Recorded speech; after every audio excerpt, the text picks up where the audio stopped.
Di sebuah desa kecil, hiduplah seorang wanita muda bernama Mawar. Wajahnya cantik, namun hidupnya penuh kesulitan.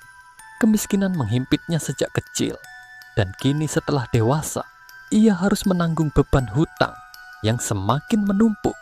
Ibunya sakit-sakitan, sementara ayahnya telah lama meninggal. Mawar harus mencari cara untuk bertahan hidup dan melunasi hutang-hutangnya yang semakin menggunung. Suatu hari, dalam keputusasaan, Mawar meminta bantuan kepada temannya, Mekar, yang dikenal sebagai terapis pijat plus-plus. Mekar memiliki penghasilan cukup besar, bahkan ia bisa hidup dengan cukup mewah dibandingkan warga desa lainnya. Mawar pun dengan penuh harapan meminta pekerjaan kepada Mekar agar bisa mendapatkan uang dengan cepat.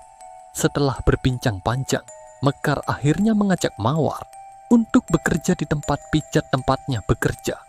Dengan berat hati, Mawar menerima tawaran itu karena tidak ada pilihan lain. Ia mulai bekerja sebagai terapis pijat plus-plus, meskipun awalnya merasa canggung dan malu. Namun, hari-hari pertama bekerja tidak berjalan seperti yang diharapkannya. Pelanggan yang datang ke tempat pijat tidak banyak yang tertarik padanya. Sementara itu, Mekar dan beberapa terapis lainnya selalu ramai pelanggan hingga harus mengantri. Mawar pun mulai merasa frustrasi dan curhat kepada Mekar. Mekar hanya tersenyum dan menyuruh Mawar untuk lebih sabar.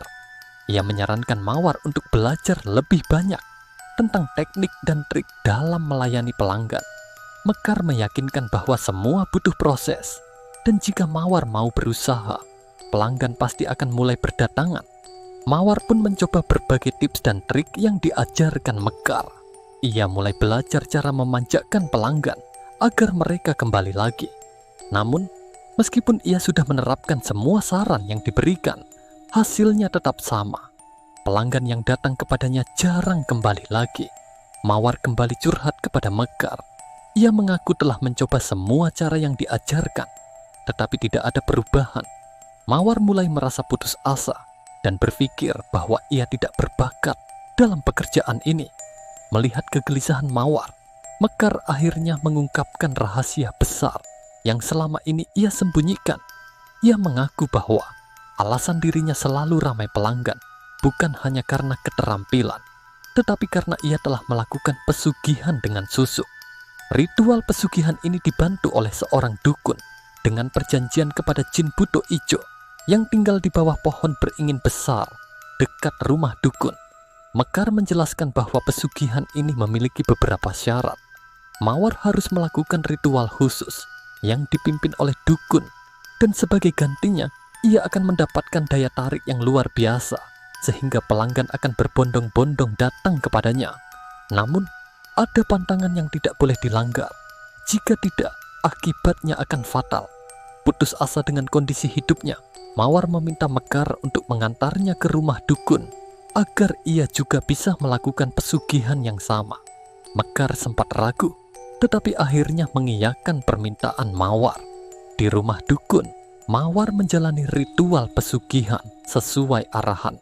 Ia harus memberikan sesajen dan melakukan sumpah setia kepada jin buto ijo. Setelah ritual selesai, dukun memperingatkan bahwa Mawar harus melakukan ritual rutin setiap malam Jumat Kliwon agar pesugihan tetap bekerja. Setelah kembali bekerja, keajaiban pun terjadi.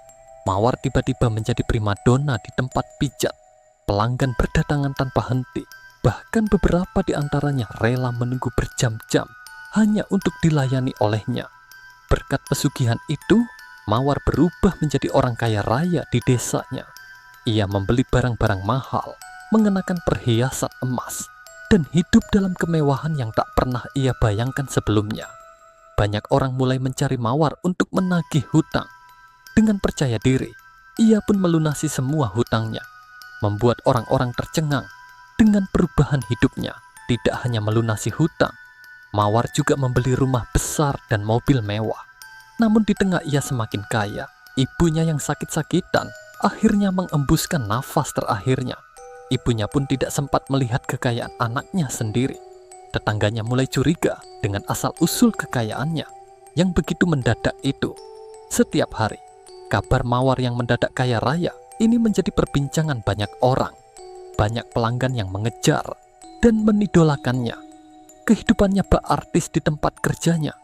Bahkan tak sedikit pelanggannya rela mengeluarkan uang sebanyak-banyaknya demi memenuhi keinginan Mawar. Apapun yang diinginkan Mawar pasti akan diwujudkan oleh para pelanggannya. Setiap malam Jumat Kliwon, Mawar melaksanakan ritual pesugihan di ruangan khusus di rumahnya. Ia harus memberikan tumbal berupa ayam hitam yang sudah disembelih dan darahnya disuguhkan kepada jin pesugihan agar kekayaannya tetap bertahan. Namun, kesibukan dan gaya hidupnya yang semakin mewah membuat Mawar mulai lalai. Ia melewatkan ritual pesugihan untuk bulan ini tanpa sadar telah melanggar perjanjian dengan jin penunggu pohon besar yang membuat ia disukai para pelanggannya hingga menjadikan dia kaya raya. Tak lama setelah itu, Mawar mulai mengalami gatal-gatal aneh di sekujur tubuhnya. Wajahnya yang dulu cantik perlahan rusak dengan luka-luka mengerikan yang tak bisa disembuhkan. Akibat kondisi tersebut, pelanggan mulai menjauhinya. Tak ada lagi yang tertarik padanya dan tempat kerjanya pun akhirnya memecatnya. Dalam keputusasaan, Mawar berusaha mencari dukun yang dulu membantunya. Namun, saat tiba di rumah dukun, ia diberitahu bahwa dukun tersebut telah meninggal sebulan lalu. Mawar kehilangan segalanya. Rumah mewahnya terbakar habis dalam kebakaran misterius. Semua kekayaannya lenyap dalam sekejap mata. Mawar hanya bisa menangisi hidupnya. Ia sekarang kembali menjadi orang yang miskin. Kini, Mawar hidup dalam penderitaan. Warga desa mengusirnya karena takut akan kutukan yang menimpanya. Mereka membuatkan gubuk kecil di kebun tak jauh dari desa. Setiap malam, terdengar jeritannya yang mengerikan, tetapi tidak ada seorang pun yang berani menolongnya. Pada akhirnya, Mawar ditemukan meninggal di gubuk yang dibuat warga. Tak ada yang tahu pasti penyebab kematiannya. Namun kisahnya menjadi pelajaran bagi banyak orang bahwa kekayaan instan yang diperoleh dengan cara pesugihan hanya akan berakhir dengan kehancuran.